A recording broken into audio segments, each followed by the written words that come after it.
नमस्कार, स्वागत है आपका। मैं हूं आपके साथ हिमांशु दीक्षित। आपके मुद्दे में बात छत्तीसगढ़ के बीजापुर में सुरक्षा बलों और नक्सलियों के बीच मुठभेड़ की करेंगे। करीब 3 घंटे चली मुठभेड़ में हमारे 5 जवान शहीद हो गए और 12 जवान घायल हो गए। कई नक्सलियों के भी मारे जाने की खबर है और इनमें एक महिला नक्सली भी शामिल है। मुठभेड़ तर्रेम थाना क्षेत्र के जंगलों में हुई। घटना के बाद एक बार फिर बैठक हुई, एक बार फिर आश्वासन दिए गए, लेकिन सवाल एक बार फिर यह उठा है कि नारायणपुर हमले के बाद भी क्यों नहीं सबक लिया गया। क्या नक्सलियों की ताकत को आंकने में प्रशासन नाकाम है? सुरक्षा एजेंसियां रणनीति बनाने में बार बार क्या फेल हो रही हैं? प्रदेश में नक्सली समस्या को खत्म करने के लिए कितना वक्त चाहिए? जवानों की शहादत का बदला कब लिया जाएगा? कुछ मेहमान जुड़ेंगे हमारे साथ जिनसे हम बात करेंगे, लेकिन पहले रिपोर्ट देखिए। दिल को दहला देने वाली तस्वीरें एक बार फिर से सामने आई हैं। तरीका वही है, आरोपी भी वही है और निशाना भी वही है, बस बदली है तो जगह। इस बार नक्सलियों ने बीजापुर में बड़ा अटैक किया है। बीजापुर के जोनागुड़ा इलाके में जवानों को निशाना बनाया गया, जिसमें हमारे कई जवान शहीद हो गए। जवाबी कार्रवाई में नक्सली भी मारे गए हैं। मुठभेड़ लगभग 3 घंटे चली। अभी तक जो जानकारी मिली है उसके अनुसार 5 जवान शहीद हुए हैं और 12 जवान घायल हैं। मुठभेड़ स्थल से एक महिला नक्सली का शव मिला है। मुठभेड़ में नक्सलियों को काफी क्षति होने की खबर है। हर बड़े नक्सली घटना के बाद प्रशासन एक्शन में नजर आती है, लेकिन घटनाएं थमने का नाम नहीं ले रही हैं। हालात ये हैं कि छत्तीसगढ़ में 3 साल में ही 970 नक्सली घटनाएं सामने आई हैं। छत्तीसगढ़ में 2018 और 2020 तक 970 नक्सली घटनाएं होती हैं। इन नक्सली घटनाओं ने सुरक्षा बलों के 113 जवान शहीद हुए। 2019 में छत्तीसगढ़ में 263 नक्सली घटनाएं हुई। साल 2020 में करीब 20% बढ़कर 315 हो गई। 2019 में नक्सली हमलों में 22 जवान शहीद हुए थे। साल 2020 में 36 जवानों की जान गई। जो लगातार छत्तीसगढ़ में इस प्रकार की नक्सली घटना हो रही है, लगातार इस हमले में हमारे जवान की शहादत हो रही है, मगर छत्तीसगढ़ पुलिस हाथ में हाथ धर के बैठी है। न कोई कार्य योजना, न कोई चर्चा, न किसी प्रकार के गंभीर कदम उठाए गए हैं। निश्चित रूप से छत्तीसगढ़ के लिए चिंता का विषय है। सरकार अब भी सचेत हो जाए, हमारे जवानों की शहादत से प्रेरणा लेके कम से कम अब कोई ठोस कार्रवाई आगे करे। छत्तीसगढ़ में 10 दिनों के अंदर ही ये दूसरा नक्सली हमला है। इससे पहले 23 मार्च को नारायणपुर में हुए हमले में भी हमारे 5 जवान शहीद हुए थे। ऐसे में सवाल ये है कि नारायणपुर हमले के बाद भी क्यों नहीं लिया गया सबक? क्या नक्सलियों की ताकत को आंकने में प्रशासन नाकाम है? सुरक्षा एजेंसियां रणनीति बनाने में बार बार फेल क्यों हो रही हैं? प्रदेश में नक्सली समस्या को खत्म करने के लिए कितना वक्त चाहिए? जवानों की शहादत का कब लिया जाएगा बदला? छत्तीसगढ़ में एक बार फिर से बड़ी नक्सली वारदात हुई है। हालांकि इस वारदात में जवानों ने भी बेहतर करते हुए 2 नक्सलियों को मार गिराया है, लेकिन 5 जवानों की शहादत भी हुई है। कहीं न कहीं नक्सल फ्रंट पर और काम करने की जरूरत है और सरकार को एक बार नक्सल नीति के बारे में पुनर्विचार करने की भी आवश्यकता यहाँ पर महसूस की जा रही, क्योंकि लगातार नक्सली बैकफुट पर आने की बजाय अब लगातार आक्रामक हो रहे हैं। न्यूज स्टेट के लिए कैमरा पर्सन सूर्यकांत के साथ रायपुर से आदित्य नामदेव। तो इस पर आज हम चर्चा करेंगे कि कमी कहां पर रह जाती है। हमारे साथ कुछ खास मेहमान जुड़ेंगे, आपका तारुफ हम उनसे करा देते हैं। हमारे साथ में अभय नारायण राय साहब कांग्रेस की तरफ से प्रवक्ता जुड़ेंगे। साथ ही हमारे साथ नवीन मार्कंडे जी वरिष्ठ बीजेपी नेता जुड़ेंगे और हमारे साथ में विशेषज्ञ भी जुड़ेंगे, उनसे भी हम बात करेंगे। और आप दोनों से मैं बात करूं, लेकिन उससे पहले जिस तरह से ये वारदात सामने आई, बीजापुर में घायल जवानों को जिला अस्पताल लाया गया। जिन जवानों को अस्पताल लाया गया उनकी हालत स्थिर है। फिलहाल 10 घायल जवानों को यहाँ भर्ती किया गया है और क्या स्थिति वहाँ पर बनी, ये जाना हमारे सहयोगी रंजन ने। बीजापुर के तर्रेम में आज दोपहर को जवानों और नक्सलियों के बीच हुई बड़ी मुठभेड़ के बाद जो शहादत की खबर आई थी और साथ ही जिन जवानों के घायल होने की खबर आई थी, उसके बाद घायल जवानों के जो घायल जवान हैं उनमें कुछ को एयरलिफ्ट करने के बाद जो बच्चे वो जवान थे उन्हें जिला चिकित्सालय पहुंचाया गया है।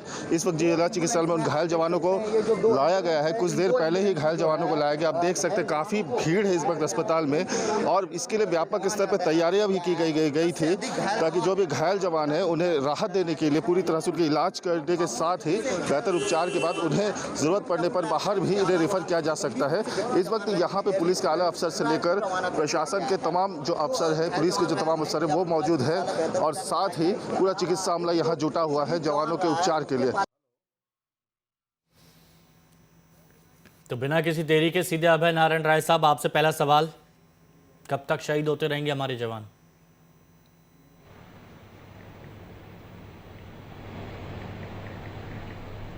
सर्वप्रथम मैं आज की घटना पर दुख व्यक्त करता हूं, शहीद जवानों को श्रद्धांजलि अर्पित करता हूं और उनके परिवारों को ढांढस बधाए। भगवान उनको इतनी शक्ति दे कि दुख की घड़ी को सहने को उनको शक्ति मिले।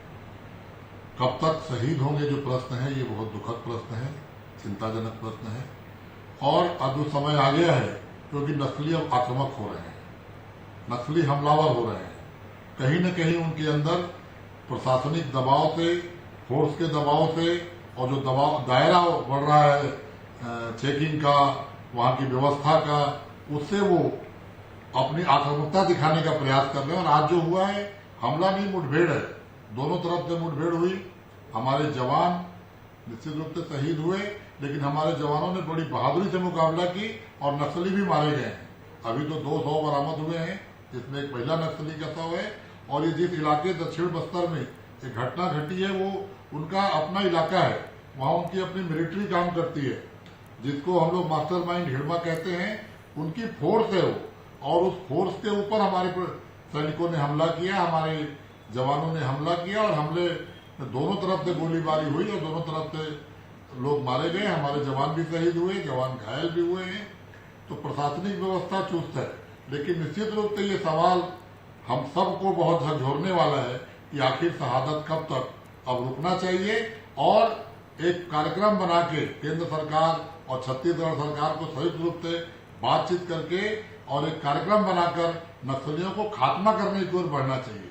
लोकतंत्र में गोली का स्थान नहीं होता, लोकतंत्र में हिंसा का स्थान नहीं होता, लेकिन जिस तरह से वो लोग हमारे जवानों पे हमला कर रहे हैं, हमारे जवानों को मार रहे हैं और नई नई तकनीक से बम ब्लास्ट कर रहे हैं। अभी आप पिछले ही डिबेट में जब हम लोग बैठे थे तो मैंने कहा था कि वो नई तकनीक का इस्तेमाल कर रहे हैं, जो प्रूफ भी हुआ वहां पे कि वो लोग कार्बन लपेट के वहां पे बिछाते हैं, माइंस करते हैं। कार्बन से हमारे जो डिक्टेटर है, मेटेरियल, उसमें जानकारी नहीं आ पाती। इसका भी अभी हम लोग अध्ययन कर रहे थे, लैब में उसे भेजा गया, सरकार की तैयारी चल रही है। डीजीपी और हमारे नक्सल ऑपरेशन की डीजी लगातार फोर्सों के संपर्क में है, वहां के अधिकारियों के संपर्क में है, तब तक ये दूसरी घटना घट जाती है। इसका मतलब कि वो हताशा का शिकार हैं और आक्रामक हो रहे हैं। हमको भी अपना आक्रमण अब बढ़ाना चाहिए। तो इस पे जो बहुत जल्द गृह मंत्रालय, केंद्र का गृह मंत्रालय, छत्तीसगढ़ का गृह मंत्रालय और हमारे जो अधिकारी हैं डीजीपी स्तर के, डीजी स्तर के, एक कोई बड़ा फैसला बहुत जल्द इसमें लिया जाएगा। चलिए, उम्मीद करते हैं वो बड़ा फैसला बहुत जल्द ले लिया जाए। नवीन मार्कंडे जी भी हमारे साथ में हैं। नवीन जी, देखा है हमने आज 5 जवान शहीद हुए, 24 तारीख को नारायणपुर में हमारे 5 जवान शहीद हुए थे, कई गंभीर रूप से घायल हो गए थे। पहले भी ऐसा हुआ है कि कई जवानों को एम्बुश लगाकर निशाना बनाया गया है, शहीद हुए हैं, उन्होंने अपनी शहादत दी है। हर बार जवान हमारे शहीद होते हैं और हर बार हम एक बड़ी बैठक करते हैं। हम लोग कहते हैं कि ईंट का जवाब पत्थर से देंगे, गोली का जवाब गोली से देंगे, हम नक्सल नीति को तहस नहस कर देंगे, ध्वस्त कर देंगे, लेकिन क्या हम कामयाब हो पाते हैं? देखिए, ये जो घटना हुई है वो बहुत दुखद घटना है और जो हमारे शहीद जवान हैं उनको हमारी तरफ से और जनता की ओर से श्रद्धांजलि है। और ऐसी घटनाएं नहीं होनी चाहिए, ये हम सब की जिम्मेदारियां हैं। और ये इस नाते से मैं कहूँगा कि ये जो नक्सलियों का ये एक तरह से कायराना हरकत है जो लगातार उनकी तरफ से ये होते आ रहा है। दूसरी तरफ अपन देखते हैं तो सरकार, जो राज्य सरकार है, उनकी नीतियां बहुत कमज़ोर है। नीतियां इसलिए कमज़ोर है, मैं कहा कि ये चुनाव में वादा करते हैं कि जो राष्ट्रीय सुरक्षा अधिनियम के अंतर्गत जो जो लोग नक्सलियों के सहयोगी है वो जेल में बंद है उसको हम छोड़ेंगे। दूसरी चीज़ ये है कि ये छोड़ते भी हैं। दूसरी चीज़ ये है कि इनके तरफ से जो दबाव क्षेत्र में होनी चाहिए, नक्सल क्षेत्र में मूवमेंट होनी चाहिए, जो सरकार की नीतियां होती है उसके अनुसार से जो दबाव होनी चाहिए वो दबाव अब कमजोर पड़ गया है। दूसरी चीज ये है कि इसके कारण से इनके राजनीतिक जो लीडर्स हैं, जो मुख्यमंत्री हैं, गृह मंत्री है और बाकी लोग हैं, वो उस तरफ जो है वो कोई किसी प्रकार का कोई मूवमेंट कर ही नहीं रहा है और उसके कारण से उनको खुला जगह मिलते जा रहा है अपने काम को बढ़ाने का। और उसी का नतीजा है, एक तरफ इनको गुमराह में डालते हैं कि हम शांति वार्ता करते हैं और ये उनको लगता है कि ये शांति करने वाला है और शांति वार्ता करने वाला है, इसलिए ये सारी मूवमेंट को कम करता है, कमजोर करता है। इनके इंटेलिजेंस को ये तैयार नहीं रखते हैं। और मतलब आप नवीन जी ये कह रहे हैं कि जवानों की तरफ से, सरकार की तरफ से प्रयास मतलब एक्टिव मोड में वो नहीं है, ये कहना चाह रहे हैं आप? बिल्कुल बिल्कुल, सरकार जो है इसमें धोखा कर रही है जनता के साथ कि वो जिस तरह से नक्सलियों के साथ लड़ना चाहिए वैसे वो नहीं लड़ रहा है। मैं 1 मिनट में आपको पूरी बातें और कहता हूँ। नहीं, 30 सेकंड में समझाइए। देखे होंगे कि 10 दिन के पहले जो घटना हुई वो भी यही था और आज भी वही है। एम्बुलेंस में फंसा करके घटना हो रही है। नहीं, एम्बुश में नहीं। आज कैसे हुई घटना जरा बताइए नवीन जी, आज कैसे हुई घटना जरा बताइए। ये घटना ये है कि जो हमारे जो दल है वो सर्चिंग के लिए गया था और जब वापस आ रहे थे तो उनको फ्रंट में उनको कुछ लोग जो है कुछ नक्सली जो उन पर हमला करती है उनको संभालते हैं तो बैक से इनको एम्बुलेंस में फंसा लिए जाता है। यही एक घटना है जिसके कारण हमारे ज्यादा जवान जो है नवीन जी आज हमारी तरफ से उनका घेराव किया गया था। आज हमारी तरफ से उनका घेराव किया गया था। वो पेड़ों में छुपे बैठे थे, वो पहाड़ियों में छुपे बैठे थे। रॉकेट लॉन्चर से उन्होंने हमला किया जिसमें हमारे जवान यहाँ पर जिनकी शहादत हुई है। तो ये नहीं है कि वहां से लौट के आ रहे थे और वही सारी चीज निकल के सामने आ रही थी। यहाँ पर एक्टिवनेस तो दिख रही थी ना। अगर सिर्फ यही चीज बार बार दिखेगा ना, जब हमला हुई तो हमला का जवाब तो हमारे जवान दिए हैं, लेकिन एम्बुलेंस में फंसाए हैं। ये बातें तो मैं और भी न्यूज चैनलों में जिसके जो वहां स्थान पर जो एंकर जो थे वो उन्होंने बताए हैं और मैं देखा भी हूं। तो मैं इसलिए उन्होंने जो बताया है यहाँ पर सुबह से जब से ये हुआ है तब से इस बारे में देख रहे हैं कि आमने सामने की लड़ाई यहाँ पर थी कि कैसे कैसे निशाना बनाया गया, हेडमा से कैसे सामना लिया गया। दूसरे लोग क्या बोल रहे हैं, ठीक है। अच्छा एक मिनट नवीन जी, जरा एक मिनट, जरा मैं जरा रामनिवास जी भी जुड़े हुए हैं तो उनको भी थोड़ा सा वक्त मैं दूंगा ज़रूर। रामनिवास यादव जी भी हमारे साथ जुड़ गए हैं, पूर्व डीजीपी रहे हैं और बेहतर तरीके से समझते भी हैं और पहले भी हम कई बार चर्चा कर चुके हैं। यादव जी, आज जो हुआ बहुत दुखद, एक बार फिर से हमारे 5 जवान शहीद हुए हैं और एक बार फिर से मैं आपसे वही सवाल पूछूंगा, कहां पर कमी रह गई आज? ये सबसे पहले तो मैं उन शहीद जवानों को, क्योंकि हमारे परिवार के हैं, नमन करता हूं, श्रद्धांजलि देता हूं और परिवार के जो उनके सदस्य उनके साथ पूरी सहानुभूति है। और अप्रैल और मई जब तक की बरसात नहीं होती है कि समझें कि 15-20 जून तक ये एक कठिन समय बस्तर के लिए रहता है। विशेषकर जो हमारे बीजापुर, सुकमा, नारायणपुर और कांकेर का कुछ हिस्सा, इन 3-4 ज़िलों में दंतेवाड़ा का भी कुछ हिस्सा है और कभी कभार जो इसका जगदलपुर का भी। तो इस समय में ये जब तक कि इसमें एक तो इनकी आर्थिक चीज़ें भी रहती हैं कि तेंदुपत्ते में से कुछ अपना वसूली का ये प्रयास करते हैं और कुछ दूसरा पूरी नदी नाले सूखे रहते हैं। तो उस समय वे पूरा अप्रैल, मई और 15-20 जून जब तक की बरसात से नदी नाले भर नहीं जाते।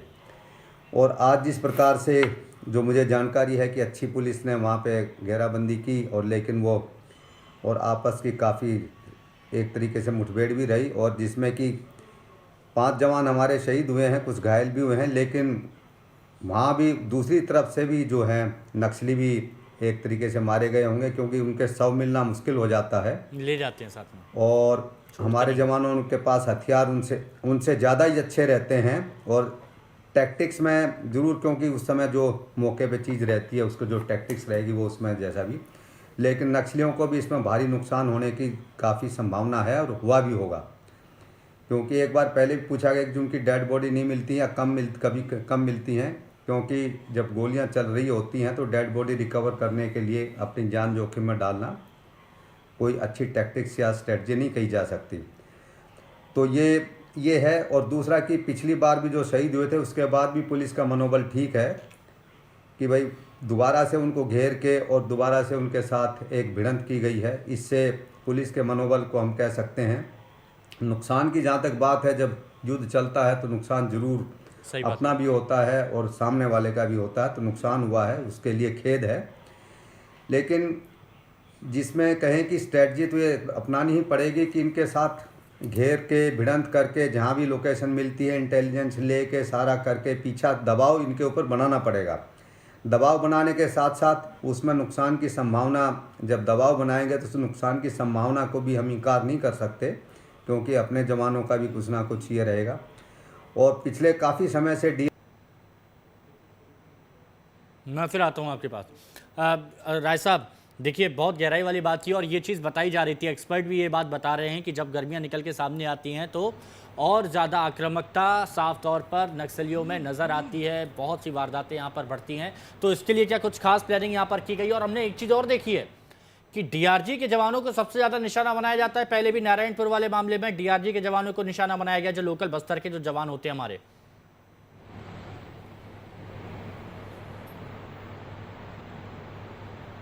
ये डीआरजी का गठन और बस्तरिया बटालियन गठन इसीलिए किया गया कि उसमें स्थानीय लोग होते हैं, स्थानीय लोगों के उनके तौर तरीके मालूम है और स्थानीय लोगों को रास्ता मालूम है। तो जो सेंट्रल फोर्स है या पुलिस फोर्स है उनको रास्ता दिखाने का और बताने का काम पुलिस फोर्स में ट्रांसफर होते हैं। सेंट्रल फोर्स की फोर्स भी आते जाते रहती है, ट्रांसफर होती है। लेकिन ये जो होते हैं बस्तरिया बटालियन और डीआरजी के लोग, ये स्थानीय लोग होते हैं, इनका स्थानांतरण भी नहीं होता और ये उसी काम में लगे रहते हैं, तो इनका बेहतर उपयोग है। लेकिन जब लड़ने की बारी आती है तो मोर्चे पे पहले यही रहते हैं, तो वही रास्ता। ठीक है, ये मोर्चे पर रहते हैं, लेकिन विपक्ष की तरफ से धर्मलाल कौशिक, रमन सिंह, डॉक्टर रमन सिंह, वो लोग ये कह रहे हैं कि आपकी नीति स्पष्ट नहीं हो पा रही है, आपकी नीति बिल्कुल बेकार है नक्सल मोर्चे पर। 15 साल जो ये बहुत दुख का विषय है कि ऐसे मौके पर 15 साल जो लोग सत्ता में रहे, रमन सिंह मुख्यमंत्री रहे, माननीय धर्मलाल कौशिक नेता प्रतिपक्ष विधानसभा अध्यक्ष रहे, अभी नवीन मार्कंडे जी बैठे हैं विधायक थे। 15 साल सत्ता में रहने के बाद अगर आप इस भाषा में बात कर रहे हैं तो ये विपक्ष का धर्म भी आप नहीं निभा रहे हैं। विपक्ष का धर्म तो होता है कि शहीदों के प्रति श्रद्धांजलि के साथ साथ कोई कमी है उस कमी को जाकर करिए, लेकिन मनोबल मत तोड़िए। आरोप लगाते हैं सरकार पर, लेकिन वो आरोप सीधे सैनिकों पे जाता है, वहां पे नियुक्त अफसरों पे जाता है। वो किन परिस्थितियों में वहां नौकरी कर रहे हैं और किन परिस्थितियों में वो हमारी आपकी तरफ से लोकतंत्र को बचाने की लड़ाई, एक तरफ नक्सलवाद है जो नक्सलवाद की लड़ाई लड़ रहा है, दूसरे तरफ लोकतंत्र की रक्षा करने के। अच्छा, जो आप कह रहे हैं ये मैं जान लेता हूँ, हम तो नवीन जी से जान लेता हूँ। नवीन जी, जब आपकी सरकार थी तब भी बहुत सारे नक्सली हमले हुए हैं, राय साहब। अच्छा, एक मिनट, सैनिकों का मनोबल टूटता है ऐसे बयानों से। हाँ ठीक है, एक मिनट राय साहब। नवीन जी जरा ये बताइए, जब आपकी सरकार थी तब भी बहुत सारी नक्सलियों ने वारदातों को अंजाम दिया, बहुत से हमारे जवानों की शहादत। राय साहब, अब मैं बोल लूं, राय साहब एक मिनट रुकिए ना। तो बहुत सारे जवानों की वहां पर भी शहादत हुई और निश्चित तौर पर तब जब कांग्रेस विपक्ष में थी तो उन्होंने भी आप लोगों पर काफी निशाने साधे होंगे। लेकिन ऐसे जब मामले सामने आते हैं, ये बात बहुत अच्छी कही राय साहब ने कि जवानों का मनोबल टूटता है जब ये कहा जाता है कि नीति यहाँ पर ठीक नहीं है, यहाँ पर कोई एक्शन नहीं लिया जा रहा है, तो जवानों का मनोबल टूटता है। तो क्यों नहीं ऐसे वक्त पर आपकी तरफ से भी एक सहारा मिलता और सरकार से कहा जाता कि हम सरकार से मांग करते हैं कि तगड़ा एक्शन लिया जाए, करारा जवाब यहां पर दिया जाए, हम जवान के साथ हैं, हम सरकार के साथ हैं। लेकिन आप सरकार पर सवाल खड़े कर रहे हैं, तो ऐसे वक्त पर इस तरह के ट्वीट्स वगैरह ये अच्छे लगते हैं? देखिए, ऐसा है कि विपक्ष का शब्द जो होता है वो कटाक्ष का जरूर होता है, लेकिन ये कटाक्ष ही सरकार को आईना दिखाता है। सरकार अगर इसी कटाक्ष को हकीकत समझकर अगर अपनी नीतियों को मजबूत बनाता तो ये सरकार के एक्शन जो होती उसके साथ तो हमेशा हम हैं। और दूसरा चीज, सर्वदलीय बैठक बुलवा ले, विधानसभा के विशेष सत्र बुलवा ले और अपनी रणनीति बताए भाई कैसे एक्शन लेना है, उसको हम उनके साथ हैं। दूसरी चीज मैं कह रहा हूं कि अभी तक इतने देर तक हो गया हमला हुए, लेकिन मैं अभी न्यूज में देख रहा था कि भूपेश बघेल जी रोड शो कर रहे हैं असम में। अगर उनको इतने छत्तीसगढ़ की चिंता थी तो वो अपने कार्यक्रम रद्द करके छत्तीसगढ़ क्यों नहीं आए? और दूसरी चीज, इनके गृह मंत्री का अभी भी आता पता नहीं है, उन्हें एक प्रतिक्रिया नहीं दिए ना भूपेश बघेल जी दिए। और तीसरी चीज और मैं एक कहूंगा कि 65 साल कांग्रेस की सरकार थी साहब, 65 साल, और 65 साल में असली नक्सलियों का जन्मदाता कांग्रेस है। अगर ये उस समय उनको दबा दिया रहता, उसको खत्म कर दिया रहता, पनपने नहीं देता, और ये भ्रष्टाचार, कांग्रेस की भ्रष्टाचार की नीतियां नहीं होती। उन्होंने 65 साल में नक्सली बना दिए तो आप 15 साल में खत्म कर देते साहब। 15 साल आपके लिए कम पड़ गए, आपको आगे 50 साल मिलते, शायद वो भी कम पड़ जाते। चुनावों का मुद्दा रहता है ये। आप 65 साल जवाब दे दीजिए भाई राय साहब। तो हमने आपको उनके साथ लड़ना शुरू किया, आप उससे पहले लड़े क्या? कांग्रेस कभी भी लड़ाई का से नहीं। नवीन मार्कंडे जी की बातों से पूरी हताशा है। भारतीय जनता पार्टी सत्ता में थी तो कोई नीति नहीं थी, विपक्ष में है तो कोई नीति नहीं है। हमारी नीति में क्या कमी है और क्या नीति होनी चाहिए, मैं चैलेंज करता हूँ कि रमन सिंह जी प्रेस कॉन्फ्रेंस में नीति बता दें कि किस नीति पर सरकार को चलना चाहिए।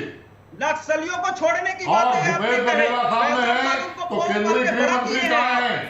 नवीन जी, राय साहब एक चीज बताइए, अभी आप दोनों को छत्तीसगढ़ की जनता देख रही होगी, तो छत्तीसगढ़ की जनता के मन में क्या चल रहा होगा कि हमने किनको चुना है? नक्सलियों से लड़ने के लिए आप दोनों का साथ आना जरूरी है। अगर बीजेपी की तरफ से आज ये ट्वीट आता कि सरकार एक्शन ले, नक्सलियों पर करारा जवाब दे, हम सरकार के साथ है, तो कितना अच्छा लगता, कितना अच्छा लगता जनता को। हम सरकार के हमारी नीति में कमी है तो बताइए क्या नीति होनी चाहिए? ये मैं पूछना चाहूंगा। फर्जी मुठभेड़ कराते थे ये लोग, आदिवासियों को नक्सलियों के नाम पे मारते थे ये लोग। मुख्यमंत्री कहाँ है? पत्रकारों को जो खोजी पत्रकारिता करते थे, जो नक्सल समस्याओं को उजागर 20 सेकंड में बताइए मुख्यमंत्री कहाँ है? राय साहब मुख्यमंत्री कहाँ है? 20 सेकंड में बताइए। आज भी बस्तर में तैर रहे हैं। मुख्यमंत्री कहाँ है ये बताइए। मुख्यमंत्री जी आसाम में है, कल पहुंचेंगे छत्तीसगढ़, और मुख्यमंत्री जी पूरे टाइम यहाँ संपर्क में है, पूरा दिशा निर्देश दे रहे हैं। गृह मंत्री जी का ये होता रहेगा। नक्सली वारदातों को अंजाम देंगे, सत्ता पक्ष विपक्ष एक दूसरे पर आरोप लगाएगा, ये सिलसिला जारी रहेगा। बस यही होने वाला है आने वाले वक्त में। बहुत बहुत शुक्रिया आप सभी का हमारे साथ जुड़ने के लिए, इस चर्चा में शामिल होने के लिए, और यहाँ रुकेंगे एक छोटे से ब्रेक के लिए।